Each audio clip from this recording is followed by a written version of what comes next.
Amen. May be seated. Shabbat Shalom. Shalom. We are thrilled and delighted at this time to turn to our speaker for the morning. We are really lucky to have you, and we thank you, Sigal, for giving us of your Shabbat here. So I want to introduce Sigal Kanotopsky, who is the regional director of the Jewish Agency for our area. She is based here in Philadelphia, and is responsible for building lasting partnerships and cultivating meaningful relationships between professionals and programs of the Jewish Agency to partners and philanthropists. Sigal oversees the engagement of the Shlichim and to our region, and was featured in the Jerusalem Post's 50 most influential Jews of 2020. Wow. Prior to joining the Jewish Agency, Sigal served as the vice president of resource development at Ma'oz, an organization which operates a network of Israel's leaders in the national government, education, and healthcare to collaborate together to effectively lead social change and ultimately strengthen Israel's socioeconomic resilience. Prior to Ma'oz, Sigal served as the CEO of Olim B'Yachad, an NGO acting to change perceptions and eliminate racism within Israeli society through employment and media. With Sigal's leadership, the organization received many awards and accolades, and she herself was recognized as a leader in social change and received the Rappaport Prize for Women Leading Breakthrough and being selected as one of the 50 most socially influential leaders by Yediot Achronot in 2018. Quite an impressive resume, Sigal, and thank you for joining us here on the Bima to share what is going on with the Jewish Agency, to share your story, oh my gosh, to share with us at this time. Sorry, we booby-trapped the Bima for you here. I apologize. Thank you. Please. Shabbat Shalom, everyone. Can you hear me? Oh? Yeah.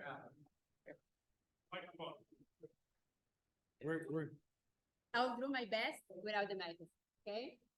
You want to speak from this here? You good? Want to speak from this? Okay. This way. Shabbat Shalom, good Shabbos. Thank you, Rabbi, for the long introduction. I'll start by saying thank you, first of all. In this parsha, we read how Abraham, one of the well-known custom of Abraham was achnasat orchim, the way that he treat his guests. And I feel that, this community was one of the achnasat orchim, one of the warmest achnasat orchim that we experienced, myself and my family, from the first moment we got here a bit more than 2 years. And obviously at the last 4 weeks that, we are going through these harsh times, all of us. And through the schools that our kids studied at Perelman and Berek, through synagogues, community, friends that we, collect at the last 2 years here and at this amazing community. So gratitude for that, and thank you for your achnasat orchim, each one of you. I don't want to put anyone on spot, but many of you sitting here on this today. So thank you for that. I will start with you got all my professional background, but a bit about my personal life, and then where I'm working today with the Jewish Agency and how the Jewish Agency responds to the situation today in Israel in general, and then we'll open for a Q&A. So I was born in Ethiopia, northwest Ethiopia, in a rural village. And in early 18s, my parents, Enuye and Melese, heard about the way to Jerusalem. Ethiopian Jewish community got to Ethiopia at the first temple time period, which means more than 2,000 years. And the dream, the vision, the hope that we passed from father to son and from generation to generation, every decade and decades after decades, was Jerusalem. We didn't know about Israel state or about Haifa, Tel Aviv, or Herzliya. For us, it was one big Jerusalem. And all our life in Ethiopia was surrounding Jerusalem. Everything, any aspect of our life was around Jerusalem. So this is why when my parents heard that there is a way to Jerusalem, it was in the early 18s, they didn't think twice. They that moment, and it was only a rumor, not like a WhatsApp text or any thing that you could prove that this rumor is true. So they got this rumor that say, leave your villages in Ethiopia, come to Sudan, and from Sudan you might have way to Jerusalem. Again, for my parents, that was like, you know, waiting. We've been waiting for this moment 1,000 years. It was enough. They left everything that they had at that time, as I said, and they started this great journey from Ethiopia to Sudan. And from the last village in Ethiopia to Sudan, it took us 5.5 weeks. And then we got to Sudan. In Sudan, we met one of the agents that was like operating this operation. It was a secret operation, obviously, at that time in early 18s through Sudan, enemy country. And we wait there, and you wait. No one tell you how long it will take. It could take 1 week, it could take 1 month, could even more. And even some didn't, you know, at the end could, fulfill the dream, and they need to go back to their villages to Ethiopia. But we were lucky, my family, we were lucky, and we waited there only 6 months. Refugee camp, I can't even describe in words the situation there. Many people that survived the journey from Ethiopia to Sudan lost their life there, many elderly and babies and toddlers. We survived there. We lost one of my baby brother in this situation in Ethiopia. And after 6 months, we were able, like, you know, to fulfill the dream. It was Shabbat, Shabbat Hanukkah, 1983. We were gathering our Shabbat table, our Shabbat, what we had, you know, to eat at that time. Refugee camp, again, the situation is not that much good. So we were having like a surrounding around the table, dark, out and no electricity, as you can imagine. And what amazing me, and nowadays eyes of my eyes, is like how my parents were so strict with their Judaism, so that even in this hard situation, then they were, you know, they practiced like Shabbat. For them, it was important to observe Shabbat. So they cooked with the leader that they had the food for Shabbat. So we sit around the table. The dabo, the challah, the Ethiopian challah was in the middle of the table. And my mother hold my baby sister on her back and serve us the dinner. And my parents were discussing when my older brother that went with my uncle to work will be back. And we were listening to the kids, and immediately someone opened up in a brutality way the door of our apartment that we had there, and asked us in Amharic, the Ethiopian language, "Alat Chuhun," meaning, "Are you still here?" By this question, with no one more word, we understood that there is flight to Israel that night. That the entire Jewish families in our neighborhood left already, and we were the last family to stay behind. And thanks God, someone paid attention, and the guide came back to take us to the group. So we left everything, the food, the hot food that was on the table, the luggages, everything, the little that we brought with us from Ethiopia, everything stayed there. In the last minute, just my father ordered us to follow him. Last minute, my mother grabbed the dabo, the Ethiopian challah, and that's what we ate day after Shabbat Hanukkah not in Jerusalem, the city, but in Israel. So in this way that our dream, our 2,500 years dream came true. Today I'm married to David, my husband, and he's a teacher, Jewish Studies and Hebrew at Thurman. And for our kids, 2 in Israel and two here with us, sitting there in the back. David, my husband, is now in Israel. He was called to reserve duty on October 7th, as you can understand the situation in Israel. And as the rabbi said, that I'm the last 2.5 years in charge of the Northeast region in the United States for the Jewish Agency, meaning that I'm working with our shlichim, with the Jewish Agency emissaries. In this area, we have around 120 shlichim, emissaries of the Jewish Agency in Northeast region. It's mean, gap year shlichim, those who are coming after high school before army service, taking a year to service, to do, to connect, to do Israel engagement within the Jewish communities all over the world, by the way, as well as in North America and our communities in Northeast region.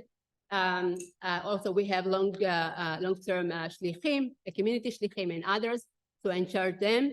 And also working with the Jewish communities and federations in Northeast region, which is the most, I feel like privileged to be in this position and to, bring from my point of view and my story, what is Israel today is all about, and what in general, what the Jewish world today is all about in a way. As you can imagine, so the last 4 months, our work in the Jewish Agency and in Israel in general has changed. This week, Parsha, we read about the first war that Avraham Avinu went to since he was forced to went to this war, since his nephew Lot was taken captive, and Abraham went to this war, doing whatever what he was needed to do, and release his nephew and many others. And the minute that he came back with this glory of the victory of the war, the king of Sodom offering him, say, first it was very impressive about how Abraham won all these kings and by himself, and offering him, they say, give me the people, take any property, any assets, and leave us the people. Let us, our people go. And what was Abraham's answer? Abraham say, no. I mean, all I had and what I have is from God. Because that time was like the custom if you win the war. So everything, the assets, the land, the people, everything is yours now, the new place. But Abraham say, no, I don't need this property. I don't need your money.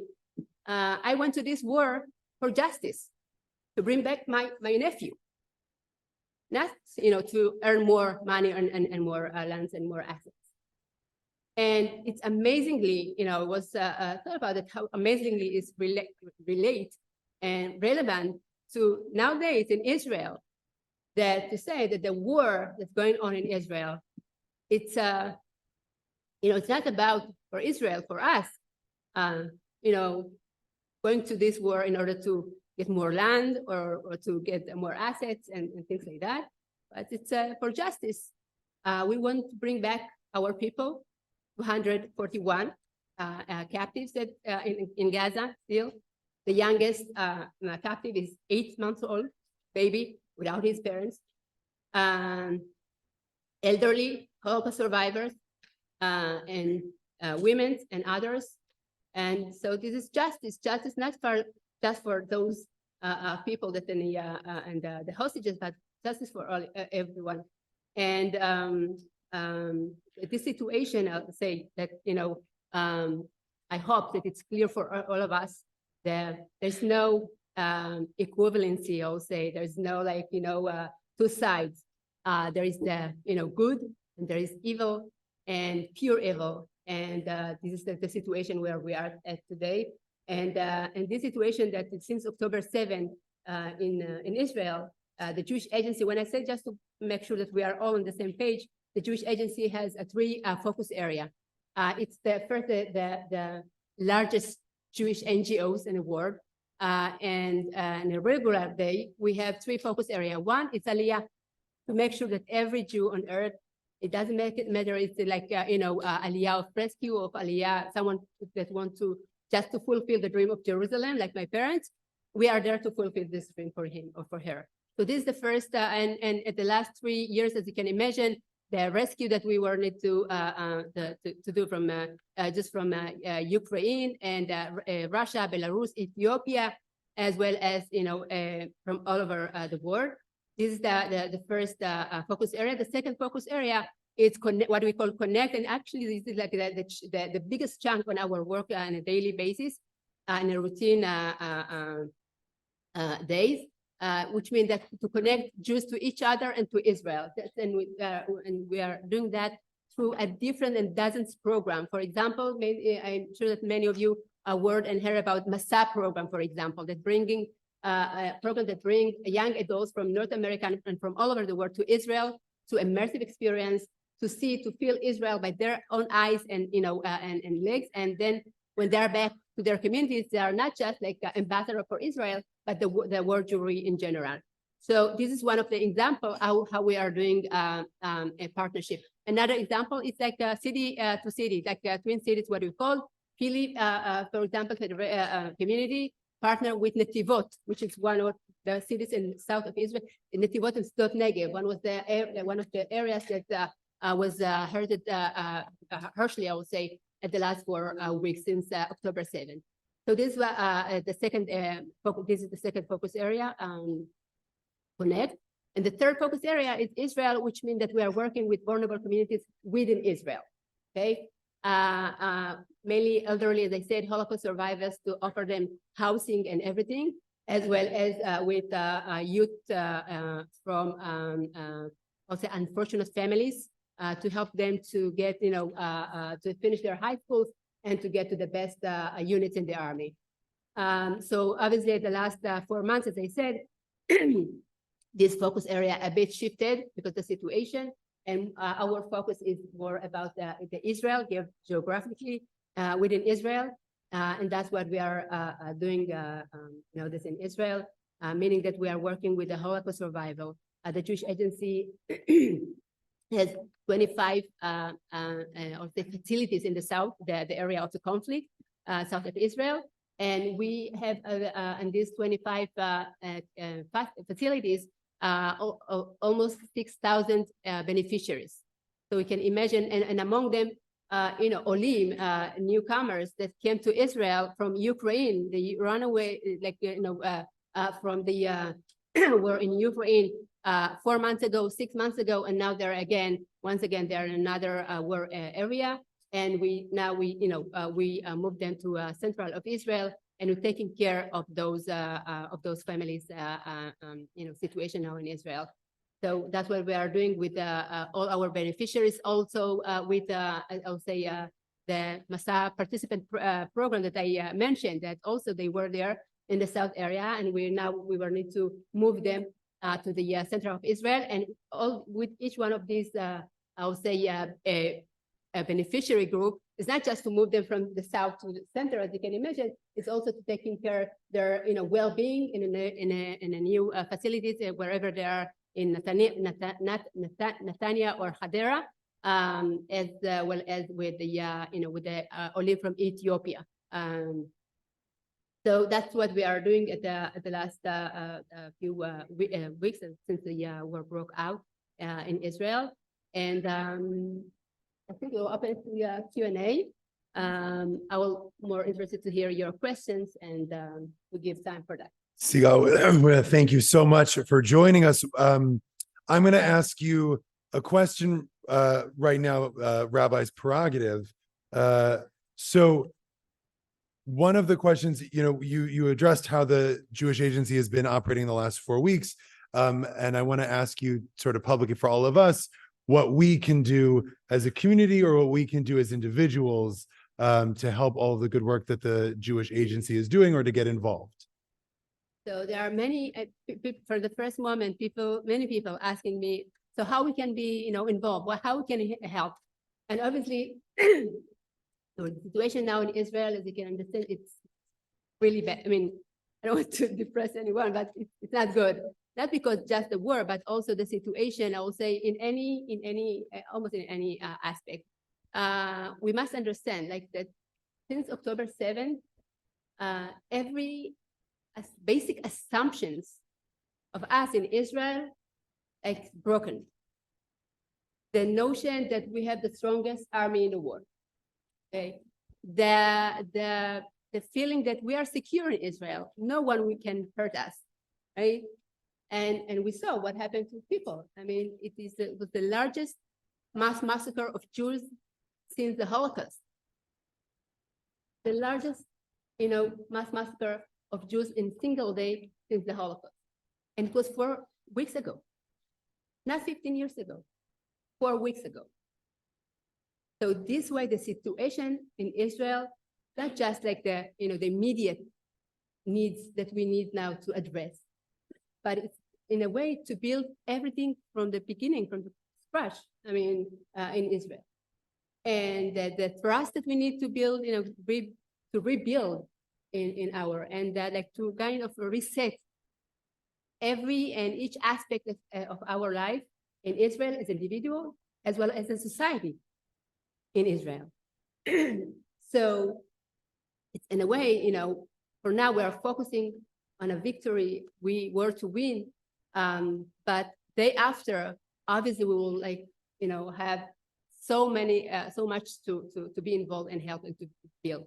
And now I'll say, as I start to say that many people ask me how I can help. And since the situation and the need is so large, there's so many ways to help.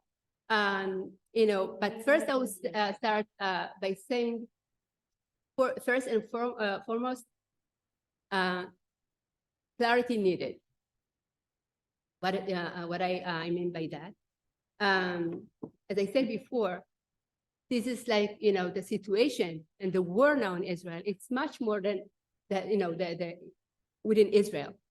In a way, it's also the conceptual war. Okay, and in this situation, and with this terrible things that the Hamas commit on October 7th, as I said, there's clarity. There's no any doubt. There is no any question. And there's no any but in this discussion. There is, as I said, good and there is pure evil. And with this, I think each one of us, not just within Israel, but outside of Israel, we have to be very clear with our messages. To say, yeah, there's no place to back. There is like good, as I say, good and pure evil. And people that committing that, and Hamas came with that. They had that intention, clear intention that they, by the way, they didn't cover this intention, not before the war and not after the war, to erase and eliminate every Jew on earth. They were very clear, and still they say that even after the war. And not just that they had the intention, but also the action. They show us what that means on October 7th. And if they could, they would continue to do that until when no one will stop it. So, and this is the time and call up that that we are getting, each one of us, to be very clear with the messages to say, this is what's going on now in Israel. It's not like they murdered 1,400 Jews, not only Jews, like Israelis, and there are 3,000 Palestinians that they are in this, and the other side that they dead in this, have been died in this situation. So within that, also what I'm trying to say is to be very clear with our messages and not let anyone to let and turn the discussion to past minority this liberation fight. This is it's not about having earning land or everything. And people saying asking for or talking about ceasefire. Ceasefire was on October 6th. It was ceasefire because we weren't ceasefire on October 6th, a day before October 7th, and we all saw what happened on October 7th, and Israel wasn't the one that started this.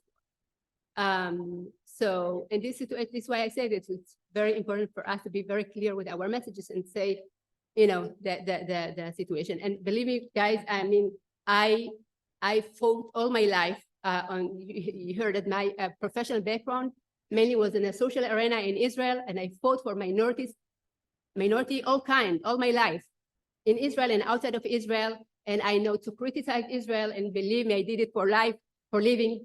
And yeah, that's like, I know what I'm talking about. And still, nothing of this has to do with what happened on October 7th. Nothing of this. This is not the level of the layer of the discussion. And it's not about this. So first, and I like to conclude with that to say clarity and to be clear with our messages in this time. And if we won't do this work, no one will do that for us. And again, it's not about that. Not to say that we cannot criticize Israel. We cannot criticize the Israeli government. We cannot anywhere. So thanks God, we the Jews, we know to say, to criticize each other, and we should keep to do that. But this situation is not about to criticize Israel. It's about, again, as I said, good against the pure evil. That's it, period. The second, I'll say there are many other ways to contribute. I'll give an example, personal example, how this community embraced me and my kids and my family in the last 4 weeks, just to text, how are you? How you are doing? Bring us like meal every day, a dinner every day, to see, your Israel friends here in the States, outside of Israel, in Israel, I mean, and to text them, to check in. This is a simple thing, but not simple, but it can, we can see it like a simple, but it's not simple. It has a deep meaningful for that. So here's another example. Light another extra candle every Shabbat, okay? And light this candle on the, to our soldiers, to release the hostages as soon as possible, Be'ezrat Hashem. Also be involved in the social media, support Israel and support the good, the good side and the right side and the situation, and express and I know that many of you doing that. And there's so many initiatives and programs that's running even here within the community here in Philadelphia. So be involved, do something that you feel comfortable to do and to be involved. So yeah, do that. And I would say in terms of that I would say another word that with the Jewish Agency, what we are doing, one of our most important initiative that we create, and we couldn't do that without you guys, friends, and other Jewish North America and all over the world. We initiate what we call the Victim of Terror Fund.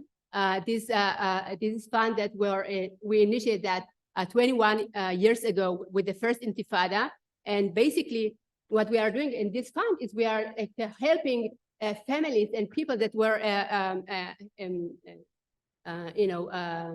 suffered terror attack, whether there was hit by physically or their house was damaged by a terror attack. And with the first within 48 hours, the Jewish Agency representative come and give this family a grant of 4,000 shekel just to cash flow for the first days to organize themselves. And so if in a routine, in a regular year in the past, before October 7th, we had the max 20 families a year, and 200 families that we are keep guiding them for 3 years. Since October 7th, we have 5,000 families, and it just keeps growing as the work continues. 5,000 families that we're helping, and not just the 4,000 shekel, the immediate cash flow that we are bringing them. It's also we helping them, those that they left everything, those that they left the communities, the 30 communities that been hurt on October 7th. The people left there with their pajamas, nothing, everything stayed behind, nothing that they have. When we visited the people in the hotels now, those are the evacuees, and they say, this is not my shirt, this is not my pants, everything they got from people and other civilians within Israel. So this is the deep aspect of refugees that you can imagine. This is what happened in Israel. So that's where the Jewish Agency, as I said, that now shifted their focuses and working with these families. And again, so why I mentioned that, because when we go into and the aim is to raise 100 million to this fund, because we keep guiding those families for the next 3 years, not just for this like 24 hours and this immediate urgent grant that we are giving. We keep helping them in the next 3 years by psychological treatment and everything. So, but we couldn't do that with our friends, outside of Israel, the Jewish federations and the Jewish communities that contribute to this fund. That's our ability. So when it comes to these families, we say this is not the Jewish Agency per se as an organization. This is on behalf of the Jewish people and our Jewish brothers and sisters outside of Israel. That's what we're telling them. And the supportive, and I'll finish with that to say, the solidarity and the support that the Israeli and Israel as a whole getting now at the last 4 weeks, it's extraordinary. Really, it's like unbelievable. The solidarity of our brothers and sisters outside of Israel in every aspect. It's and this is what give me the hope in these days. That's what give me air, fresh air, and the strength to wake up every morning and to do my work. Really like very hard and harsh times, but that's what give me the strength. So toda rabba for this too, and to being. Sigal, thank you so much.